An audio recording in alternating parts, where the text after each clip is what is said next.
भैया रो राम राम। आज है 19 अगस्त और 19 अगस्त के साथ ही आज है रक्षाबंधन का त्यौहार। रक्षाबंधन का त्यौहार पूरे भारतवर्ष में हर्ष और उल्लास के साथ मनाया जाता है। यह त्यौहार भाई और बहन के बीच का त्यौहार है। यह त्यौहार 150 वर्ष पुराना नहीं, यह त्यौहार तो कई हजारों वर्ष पुराना है। इस त्यौहार से जुड़ी अनेकों कहानियाँ और कथाएँ हैं जो भाई और बहन के संबंध को और मजबूत बनाती हैं। जब जब बहन ने राखी की सौगंध देकर अपने भाई को पुकारा है तो भाई सब कुछ छोड़कर बहन की रक्षा करने के लिए ज़रूर आया है और भाई ने अपनी बहन की लाज और रक्षा बचाई है। भाई बहन की कहानियों में एक कहानी बुंदेलखंड आंचल से भी निकलकर सामने आती है, जो कि एक ऐतिहासिक घटना बन चुकी है। यह घटना है बुंदेलखंड के राजा हरदौल की। वही राजा हरदौल जिन्हें विशेष रूप से बुंदेलखंड के हर घर में पूजा जाता है और जब भी शादी का मौका आता है तो सबसे पहले लाला हरदौल को ही पूजा जाता है। तो हम जानते हैं लाला हरदौल इतने खास क्यों हैं। बात है 16वीं शताब्दी की, जब ओरछा के राजा जुझार सिंह हुआ करते थे। ओरछा में दो भाई राजा हरदौल और राजा जुझार सिंह रहते थे, जो ओरछा पर राज करते थे। लेकिन दोनों भाइयों में कलेश हो जाने की वजह से राजा जुझार सिंह ने अपने छोटे भाई हरदौल को जहर देकर मरवा दिया था और वह मृत्यु को प्राप्त हो गए थे। और उन दोनों की एक बहन थी जिसका नाम था गुंजा, जो कि गुंजा बहुत ही गरीब घर की थी। उसकी लड़की की शादी होने वाली थी। तो शादी के समय वह अपने भाई का यहाँ निमंत्रण लेके गई। सबसे पहले वह निमंत्रण लेके अपने बड़े भाई राजा जुझार सिंह के पास गई। उसे यह पता नहीं था कि उसके बड़े भाई ने छोटे भाई को जहर दे के मरवा दिया है। तो बड़ी आस लगाकर वह अपने बड़े भाई के पास गई कि भैया तुम्हारी बहन की शादी है तो तुम चलो और संगे कछु ले चलो। लेकिन राजा जुझार सिंह ने अपनी बहन हो भगा दो और कह दी जाओ तुम्हारे हरदौल को हमने मरवा दो है।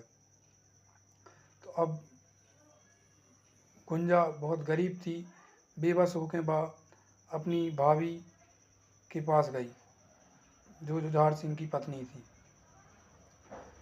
और गुंजा अपनी भाभी से कहने लगी कि काय भाभी भज्जा ने भज्जा हूँ काय मरवा डालो। अब बनेजन को ब्याह कैसे हुई है। गुंजा की लड़कियाँ जुझार सिंह की बनेजन थी, तो बड़ी गुहार से कही कि अब बनेजन को ब्याह कैसे हुई है। तो भाभी ने गुंजा से कही कि अगर तुम्हारो भैया के प्रति प्रेम इतो सच्चो हतो तो जाओ राम राजा मंदिर के ते आज भी चौतरा बनो है, उते जाओ तुम्हारे भैया तुम्हारी जरूर सुने। तो बहन बड़ी आस लगा के वो चौतरा पे गई और वो चौतरा पे पीले चावल रख के रोने लगी कि भैया तुम चले गए हो, मर गए हो, अब बहन को ब्याह तुम्हारी भनेजन को ब्याह कैसे हुई है। और चौतरा पे मुँह धर के रोने लगी। अब बहुत देरी हो गई कि भैया, और गुंजा रोत रोत वो चौतरा से मुड़ मारने लगी और कहने लगी कि भैया तुम तो मर गए, अब तुम्हारी भनेजन को ब्याह कैसे हुई है। तो वो चौतरा से एक आवाज़ आई, उसे हदों को उन्हें, लेकिन फिर भी एक आवाज़ आई कि जा बहन हम आहें। भनेजन को ब्याह अपन धूमधाम से करें। तो गुंजा देखन लगी कि को बोल रहा हो, तो फिर से चौतरा से आवाज आई कि जाओ बहन, हम आ हैं और जो कछु पूछे सो हम लेके आए। तो गुंजा बड़ी आशा लेके चली गई और ब्याह की तैयारी करी। अब ब्याह को दिन आओ और बहन बड़ी आस लगाएं कि हमारा भैया आ है और ब्याह करवा है, लेकिन लाला हरदौल दिखाई न दे रही थी।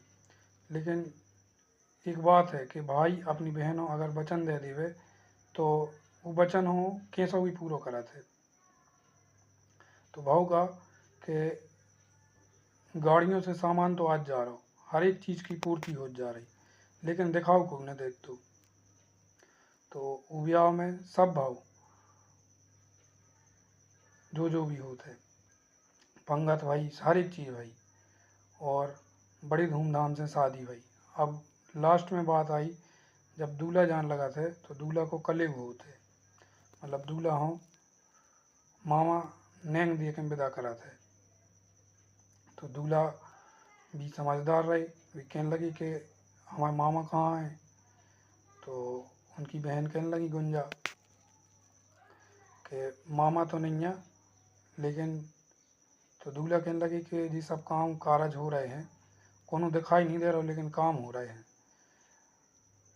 तो दूल्हा ने एक हट ठान ली कि जब तक हमें मामा नेंग ने दे है, अपने हाथों से भोजन ने करा है, तब तक हम विदा न करें, हम बगैर विदा के चले जाएं।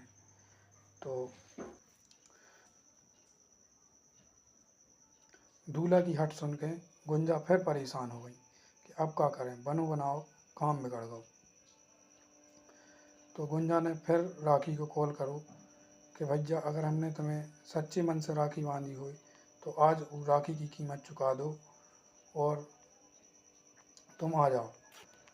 अब सबको पता है तो कि हरदौल तो मर गए हैं, लेकिन जैसे ही गुंजा ने राखी को कॉल रखो तो हरदौल विधि को विधान तोड़ के भी आ गए और पूरी बारात जनता उसे देख के हका बक रह गई कि हरदौल तो मर गए। लेकिन जब गुंजा ने राखी को कॉल रखो तो हरदौल फिर से प्रकट हो गए। तो राखी की जा कीमत होते कि मरो आदमी भी जिंदा हो जाते। और हरदौल ने मंडप के नीचे अपने भने दवानों भोजन कराए, पाँव पखारे और भी फिर से आलोप हो गए।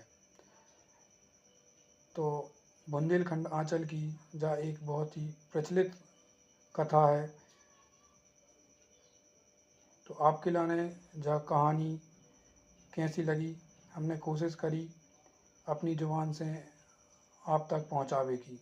धन्यवाद। राम राम।